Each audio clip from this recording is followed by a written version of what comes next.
কি বন্ধু, ভালো তো? সেই আগের চ্যানেলটা কি হয়েছিল? আগের চ্যানেলটা একটা, যে আমার জিমেলটা খোলা ছিল, সেই জিমেলটা যে ফোনটায় খোলা ছিল সেই ফোনটা রুমে থেকে চুরি হয়ে গেছে। তো সেই কারণে আগের চ্যানেলটায় ভিডিও ছাড়তে পারছি না। তো এখন একটা নতুন চ্যানেল খুলেছি, সেটাই অবশ্যই তোমরা সাবস্ক্রাইব করে দিও। তো ভিডিও ভালো লাগলে অবশ্যই সাবস্ক্রাইবটা করে দেবে আর কমেন্টে জানিয়ে দেবে ভিডিওটা কোথা থেকে দেখছো।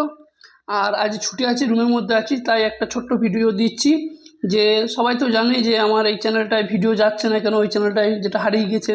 তো এই ভিডিওটা অবশ্যই তার কাছে যদি যায় তাহলে সে বুঝতে পারবে কী কারণে আমার মোবাইলটা হারিয়েছে, সেটা পরে বলবো। কিন্তু এখন একটা নতুন চ্যানেল খুলেছি, সেই চ্যানেলটাকে সবাই মিলে সাবস্ক্রাইব করে দিও আর ভিডিও দেখতে থেকো। আর সেম ভিডিও পাবে কমেডি। তো ভালো লাগলে অবশ্যই লাইক কমেন্ট শেয়ার করে দিও। Thank you. তো এই যে বন্ধুরা দেখতে পাচ্ছ, এই যে চ্যানেলটা তোমরা না সাপোর্ট করলে কোনো দিনই 590 হতো না সাবস্ক্রাইব। তোমরা অবশ্যই সাপোর্ট করেছো। তো আর